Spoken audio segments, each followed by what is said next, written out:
बिस्मिल्लाहिर्रहमानिर्रहीम। मैं हूं आमिर भट्ट और आप देख रहे हैं सिटी फाइव। बढ़ते हैं आज की हेडलाइंस की तरफ।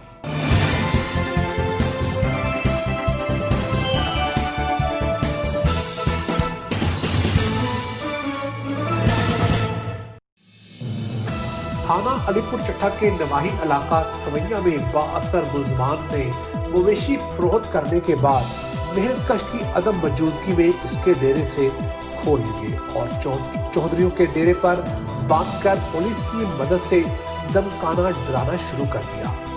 मेहनतकश इंसाफ के हसूल के लिए प्रेस क्लब वजीराबाद पहुंचा अकबर अली व मोहम्मद सादिक अंसारी ने प्रेस क्लब वजीराबाद में सहाफी को अपने ऊपर होने वाले जुल्म की दास्तां सुनाते हुए कहा।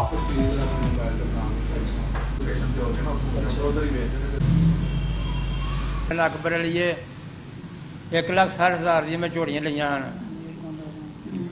ननदीर वडैज को 1,60,000 दियाँ 3 झोड़ियां लिया वो जी 10 दिन बाद न जबरदस्ती न नसरुल्ला हाँ वो खिला के लै गया अपने डेरे तो उस न बन लिया ने असी गए हाँ उन्हें साढ़े अगों हथी पै ने मारा कुटिया असी आ गए न धमकियां लाइया ने सानू पिंडों ठां दी धमकियां लाइया न थाने गया दरखास्त दी है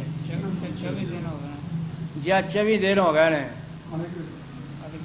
नालीपुर चट्टे थाने ने फरीद साहब अगे इन्हें साड़ी ना